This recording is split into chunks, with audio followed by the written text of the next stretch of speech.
Welcome to Vedanta Bhakti Pravachanam channel. Thanks for everyone who are listening Sai Satcharitra through this platform. Now we are going to 9th chapter and we are discussing the things which are elaborated in this chapter by Hemad Pant. At the end of the last chapter, it was briefly stated that the Bhaktas who obeyed Baba's orders at the time of taking leave fared well, and those who disobeyed them suffered many a mishap. The statement will be amplified and illustrated with a few striking instances and by other matters dealt with in this chapter. Characteristic of Shirdi pilgrimage. One special peculiarity of Shirdi pilgrimage was that none could leave Shirdi without Baba's permission, and if he did, he invited troubles. But if anyone who was asked to quit Shirdi, he could stay there no longer. Baba gave certain suggestions or hints when devotees went to bid goodbye and take leave. These suggestions had to be followed. If they were not followed or were departed from, accidents were sure to befall them. We gave below few instances. Tatya Kote Patil was once going in a tonga to Kopargam Bazaar. He came in haste to the masjid, saluted Baba and said that he would go to Kopargam Bazaar. Baba said, "Don't make haste. Stop a little, forget the bazaar. Don't go out of the village." On seeing his anxiousness to go, Baba asked him to take Shama with him. Not minding this direction, Tatya Kote Patil immediately drove off his tanga. Of the two horses, one who was cost 300 was very active and restless. After passing Savali Vihar, it began to run rashly, got a sprain in its waist and fell down. Tatya was not much hurt, but was reminded of Mother Sai's direction. Another occasion, while proceeding to Kolhar village, he disregarded Baba's direction and drove in a tanga, which met with a similar accident. European gentleman. One European gentleman of Mumbai once came to Shirdi with an introductory note from Nana Sahib Chandorkar and with some object in view. He was comfortably accommodated in a tent. He wanted to kneel before Baba and kiss his hand. Therefore, he tried thrice to step into the masjid, but Baba prevented him to do so. He was asked to sit in the open courtyard below and take Baba's darshan from there. Not pleased with this reception he got, he wanted to leave Shirdi at once and came to bid goodbye. Baba asked him to go the next day and not to hurry. People also requested him to abide by Baba's instruction. Not listening to all this, he left Shirdi in a tanga. The horse ran all right, but when Savali Vihar was passed, a bicycle came in front. On seeing which, when Savali Vihar was passed, the horses frightened and ran fast.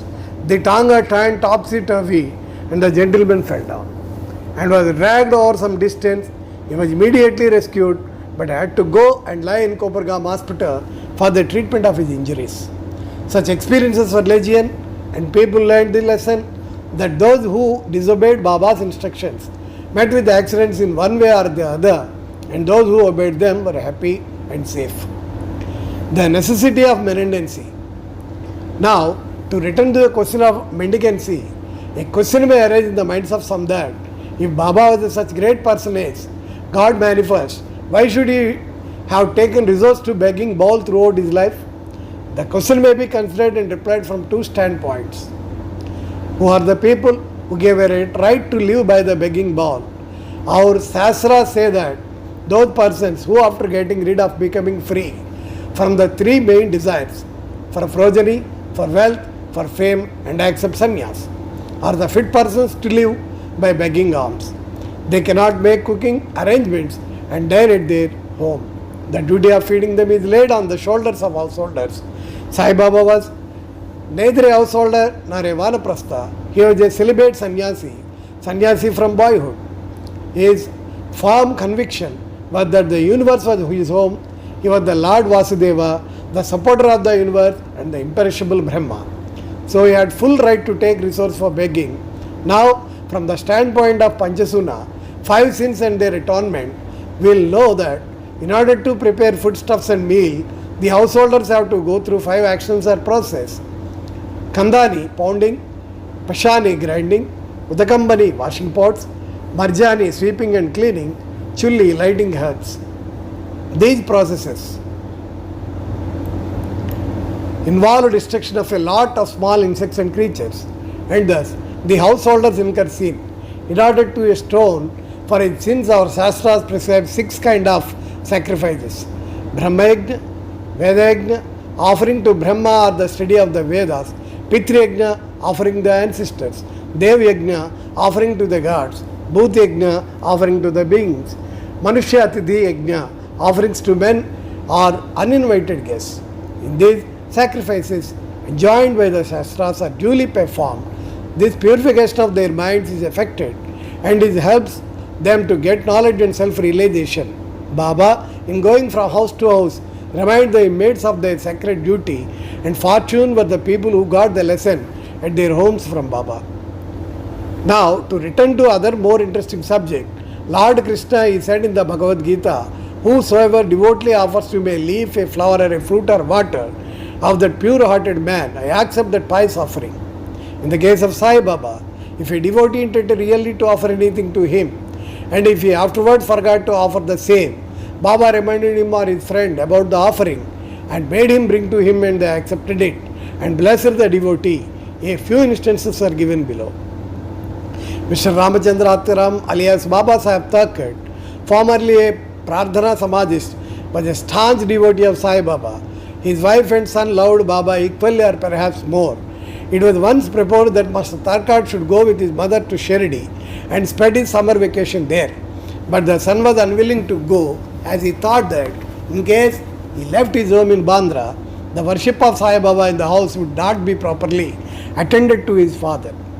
Being a Prardhana Samadhist, would not care to worship Sai Baba's picture. However, on his father's giving assurance under oath that he would perform the worship exactly as his son was doing, the mother and the son left for Shirdi on a Friday night. Next day, Mr. Thakkar got up early, took his bath, and before proceeding with puja, prostrated himself before the shrine and said, Baba, I am going to perform the puja exactly as my son has been doing, but please let it not be a formal drill. Saying so, he performed the puja and offered a few pieces of lump sugar as naivedya.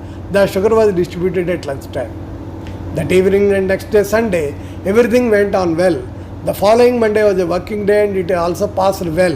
Mr. Thakkar, who had never performed puja like this in all his life, felt great confidence within himself that everything was passing on quite satisfactorily as per the promise given to the son. Next Tuesday, he performed the morning puja as usual and left for his work. Coming in at noon, he found that there was no prasad to partake of. When the meal was served, he asked the servant cook, who told him that there was no offering made that morning and that he had completely forgotten to perform that part of the puja. At this, he left his seat and prostrated himself before the shrine, expressed his regret at the same time, chiding Baba for the want of guidance in making for whole affair a matter of mere drill. Then he wrote a letter to his son, stating that the facts and requested him to lay at Baba's feet and ask his pardon for his neglect. This happened in Bandra at about Tuesday noon. At about the same time that the noon arati was about to commence in Shirdi, Baba said to Mrs. Thakkar, Mother, I had been to your house in Bandra with a few to have something to eat, but I found nothing. I somehow get an entry and found it. My regret that there is nothing to eat for me, so I have returned with my hunger unappeased.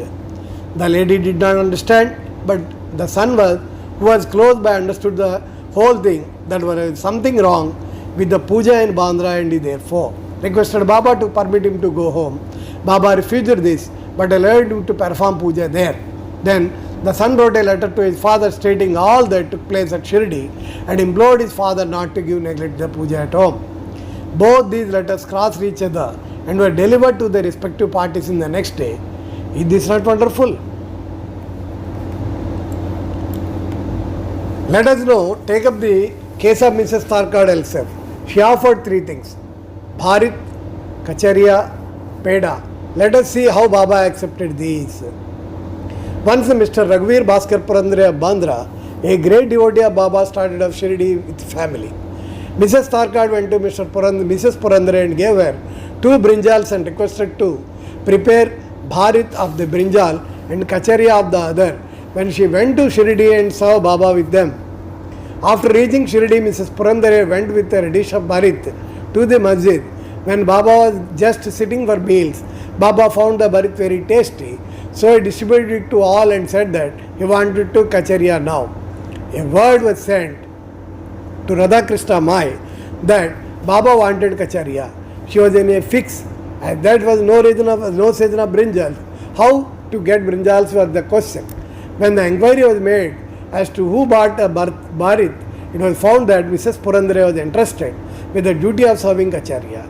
Every day then came to know the significance of Baba's inquiry regarding kacharya and was wonderstruck at Baba's all-pervasive knowledge.